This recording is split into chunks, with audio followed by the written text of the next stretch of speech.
ধন্যবাদ টাইকুনের সাথে থাকবার জন্য, আমাদের উপর আস্থা রাখার জন্য এবং আপনাদের টার্গেট ফিল আপ করার জন্য। দুই পক্ষেরই জন্যই আসলে এই জিনিসটা খুবই আনন্দের। ভবিষ্যতেও আপনারা টাইকুনের সাথে অনেক সুন্দরভাবে থাকবেন, আমাদেরকে সহযোগিতা করবেন। আমাদের একসাথে নিশ্চয়ই ইনশাআল্লাহ আরো অনেক টাইকুন নামটা আপনাদের কাজের সেক্টরে মানে একদম এক নামে যাতে এই পরিচয়টা আরো আরো বেশি এটা যাতে সমৃদ্ধি হয় সেটার জন্য আমি আপনাদের কাছে অনুরোধ করব। ভবিষ্যতে আপনাদের সাথে আমি আছি যতদিন আমি টাইকুনের সাথে থাকবো। Obviously this is my family.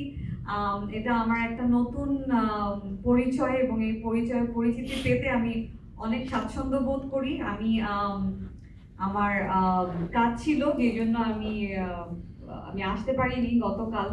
তো আমার এমডি স্যার যখন আমাকে বললেন যে আপু আপনাকে আসতেই হবে, কারণ আমরা মানে সবার সাথে আমরা একসাথে ট্যুরে যাচ্ছি এবং সেখানে আমরা যদি একসাথে আমরা সবাই যাতে একসাথে ঘুরতে পারি তাহলে মানে আনন্দটা একটু বাড়বে।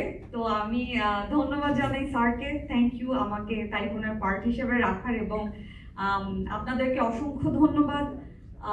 আঙ্কেলকে অনেক থ্যাঙ্কস। আমি আজকে আমি যতবারই ওনাকে দেখি ততবারই আমার বাবাকে বলি বাবা একদম দেখতে তোমার মতো। আমি মানে খাওয়ার স্টাইল, কথা বলা, আমার বাবাও খুব সহজ সরল মানুষ, এই জন্যই বোধহয় তারা বন্ধু হয়েছে। আর হচ্ছে এই জগৎটা মানে কর্পোরেট যে জগৎটা সেখানে আমি একদমই নতুন, তবে প্রতিনিয়ত আমি চেষ্টা করি শেখার। আমার যতটুকু স্কিল বা আমার যতটুকু আমার যে পার্সোনালিটি, চেষ্টা করি আমার কলিগদের সাথে একটা সুসম্পর্ক রাখার, স্যারের কাছ থেকে কাজ শেখার। আমার জন্য দোয়া করবেন, আমি যাতে আমার কারণে যাতে টাইকুনের অল্প হলেও যাতে একটু আরেকটু ডেভেলপ হয়, আরেকটু যাতে ভালো কিছু হয়, এই আর কি। ভালো থাকবেন। চলেন আমরা বাকি সময়গুলো আরো সুন্দর করে উপভোগ করি। Thank you. আসসালামু আলাইকুম।